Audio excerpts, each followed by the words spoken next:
फरवरी है और कल भागलपुर में 1 फरवरी को एक लूट की घटना 3.5 लाख की घटी थी करीब 10 बजे। उस मामले में कोतवाली इंस्पेक्टर अनुसंधान में लगे हुए हैं, सिटी एसपी लगे हुए हैं और सीनियर एसपी बाबूराम ने जो प्रेस पत्रकारों का जो व्हाट्सएप ग्रुप है उसमें जो बातें लिखी है पहले मैं आपको बताता हूँ। सबसे पहले तो आज सीनियर एसपी ने दिया था कल नाथनगर में जो टिफिन बम का कोई मामला, बम विस्फोट का मामला था, उसमें चांद मियाँ एक बड़ा नाम था जो लगातार उसके लिए कई जांच एजेंसियां ने लिखा भी था। चांद मियाँ न्यायालय में समर्पण कर दिया है और उन्होंने सरेंडर कर दिया है। उस बारे में एसपी ने बाबूराम ने व्हाट्सएप ग्रुप में जानकारी दी है। उसके बाद देर शाम सीनियर एसपी बाबूराम ने लिखा है, जो लिखा है वो मैं आपको पढ़ के बताता हूँ क्या लिखा है। कोतवाली थाना क्षेत्र लूट केस के उद्भेदन में ढिलाई बरतने वाले एसएचओ कोतवाली थाना को चेतावनी दी जाती है कि रंगदारी के केस में ढंग से रुचि नहीं ली गई। पूरा अनुसंधान दूसरे ही लोग कर रहे हैं, लूट के केस में समय व्यतीत कर रहे हैं। अगर कल तक अनुसंधान पूरा नहीं हुआ तो वरीय अधिकारियों को इनके विरुद्ध अनुशासनिक कार्रवाई के लिए रिपोर्ट भेज दी जाएगी। ये बाबूराम ने लिखा है। और उससे पहले बाबूराम ने लिखा था कि नाथनगर बम कांड में एक शेष मात्र बचे आरोपी चांद मियाँ को कुर्की के दबाव में न्यायालय में आत्मसमर्पण कर दिया है, रिमांड हेतु कार्रवाई की जा रही है। सवाल उठता है, इसमें मैं सवाल उठा देता हूँ। सवाल अहम सवाल उठता है, एक आदमी का मैंने बयान भी लिया है। लूट के मामले में पुलिस ने कई लोगों को पूछताछ के लिए उठाया है, कुछ सीडीआर के माध्यम से, फ़ोन के माध्यम से, कुछ लोग जहाँ सीसी फुटेज टीवी में दिखे हैं उन लोगों को उठाया है। और पुलिस मुख्यालय में बैठे सीनियर अधिकारी और बिहार के मुख्यमंत्री को भी गौर करना चाहिए। किसी भी मामले में आप किसी को पूछताछ के लिए लाते हैं, जिस तरह कोई पत्रकार पर जानबूझकर आप लोग स्टेशनदारी करते हैं खबर पर नाराज होकर, तो जिसको पूछताछ के लिए आप लाते हैं उसी समय आप स्टेशन डायरी में अंकित कीजिए कि फलाना लूटकांड में, फलाने मामले में फलाने आदमी को इतने बजे थाना में लाया और यदि पूछताछ पूरी हो जाती है तो इतने बजे इनको पूछताछ कर छोड़ दिया गया। ये एक अहम बिंदु है। यदि पुलिस मुख्यालय के वरीय अधिकारी इस बिंदु पर ध्यान देंगे तो पुलिस की बदनामी नहीं होगी, पुलिस पर बेवजह आरोप नहीं लगेगा। क्योंकि कुछ लोगों को लूट के मामले में पुलिस पूछताछ करने के लिए लाई है, जिसमें मैंने सिर्फ एक आदमी का वीडियो बनाया है जो व्यापारी के यहाँ 2 महीना पहले 10,000 रुपये मांगने गया था और क्या उसको परेशानी थी। उसका नाम रवि यादव है, उसके परिवार। लेकिन सवाल उठता है पूरे बिहार में, भागलपुर जिले की बात छोड़ दीजिए, जो भी पुलिस के आला अधिकारी मेरा ये समाचार देख रहे हैं तो ये एक अहम बिंदु है।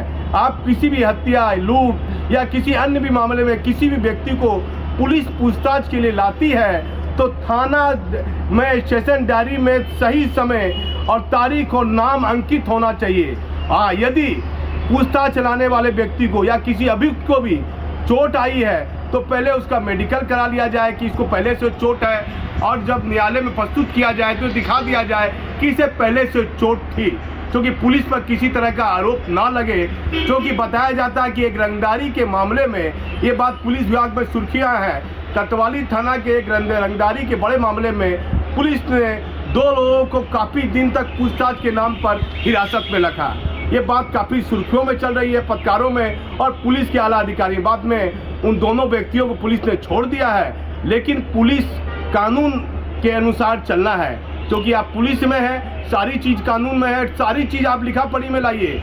एसपी कोई भी रहे, गलती करेगा तो थानेदार फंसता है, इंस्पेक्टर फंसता है, डीएसपी और एसपी कभी फंसता नहीं है। इसलिए थानेदार किसी भी आरोपी को पकड़ कर लाता है तो उसको स्टेशन डायरी में आप अंकित कीजिए कि मैंने फलना आदमी को लाया है और इसको फलना चोट लगी थी, और वो एक आदमी उसके परिवार का नाम गवाह के तौर पर अंकित रखिए।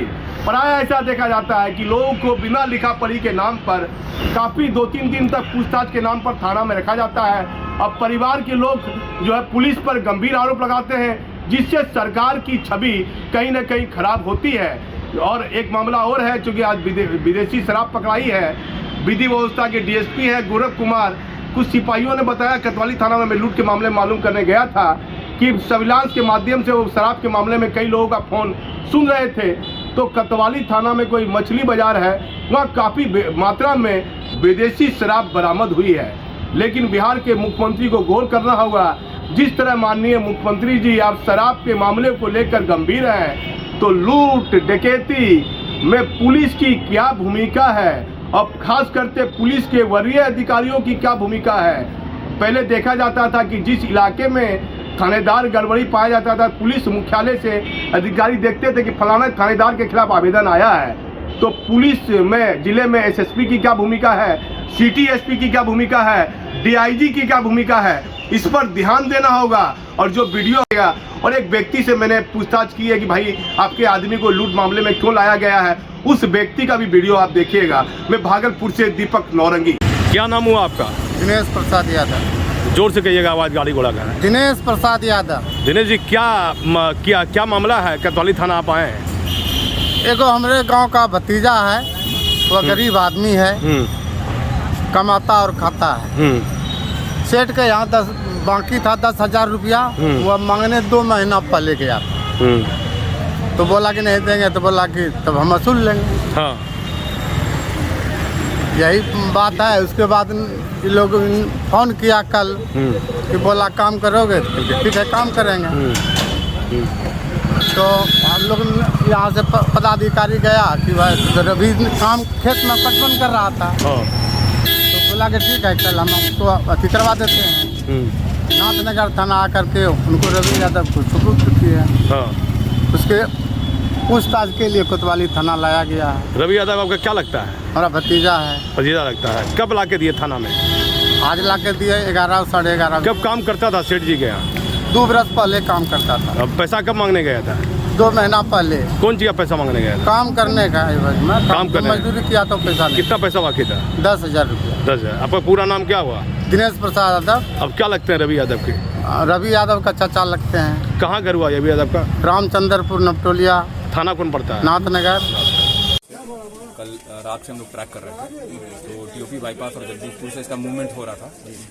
बहुत दिन से इसको हम लोग ट्रैक भी कर रहे थे। कल हम लोग को गुप्त सूचना मिली कि ये जो माल है वो ग्रामीण इलाके से शहरी क्षेत्र में उतरा है, और बैकवर्ड और फॉरवर्ड लिंकेज हम लोग देखते हुए हम लोग यहाँ पे जो है रेड मारे हैं, और तकरीबन 13 बोरी यहाँ पे बरामद हुआ है।